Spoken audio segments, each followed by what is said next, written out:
এক আল্লাহওয়ালা কাছে খবর আসছে যে আমাদের এলাকায় এক মহিলা আছে যিনি পতিতা পেশায়, যার পেশা হলো পতিতা পেশা। কি পতিতা বুঝেন? আর বাংলাম না, ঠিক না? তো বুজুর্গ বলতেছে পতিতা পেশা, তো হ্যাঁ। তো উনি একদিন পর্দার আড়ালে যেয়ে বলছে, মা না ওই মেয়ে, তোকে আমি একদিনের জন্য বুক করতে চাই। আমার কামই তো এটা আমার, কিন্তু শর্ত আছে, ওই দিন আমি যা বলবো তা করতে হবে। বলছে এই জন্যই তো, ওই দিন তোমার বুক, তুমি যা বলবে তা করব। বলছে টাকা কত নিবা? বলছে এত। বলছে ওকে। চলে আসছে, দিন তারিখ মতে গেছেন। বলছে আজকে কিন্তু আমার বুকিং। বলছে হ্যাঁ, আমিও তো অপেক্ষায় আছি। বলছে যা বলবো তা করতে হবে। বলে অবশ্যই। তো নিয়ে আসছে মতন। বলছে যে যাও, প্রথমে গোসল করো, এইভাবে গোসল করতে হবে। এইভাবে গোসল করছেন, পর্দার থেকে বইলা দিছেন এইভাবে গোসল করবে। তারপরে বলছে এই যে কাপড় দিলাম, পড়ো। কাপড় দিছে, পড়ছে। বলছে দেখো, নড়চড় করা যাবে না, তোমার সাথে আমার ডিট, সারা রাত্র আমার, যা বলবো তা করতে হবে।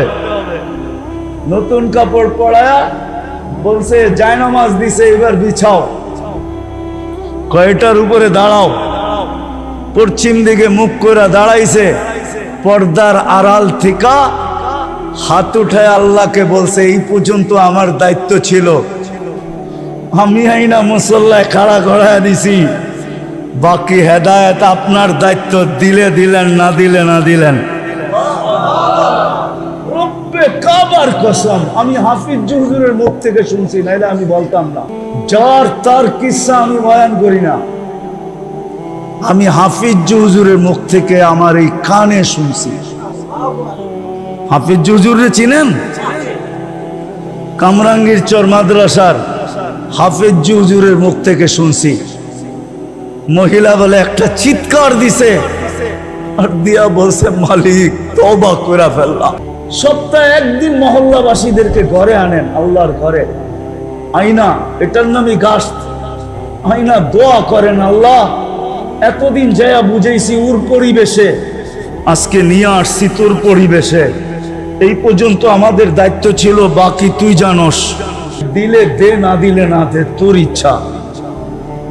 সপ্তাহে একদিন গাছতে মহল্লাবাসীকে আনেন, আইনা আইনা এই কথা আল্লাহকে বলেন। রাগ হয় না তাবলীগওয়ালারা, পায়ে হাত রাখি, পায়ে হাত।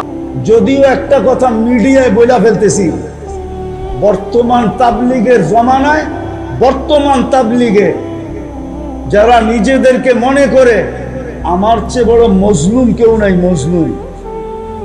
এই জন্য আজকে খুলা বলতেছি, খুলা গাস্ত করেন, সাপ্তাহিক গাস্ত কোন দিন মহল্লা বা আনেন নিজেদের বয়ান শুনানোর জন্য, নিজেরা তাশকিল করার জন্য, নিজেরা ক্রেডিট লওয়ার জন্য।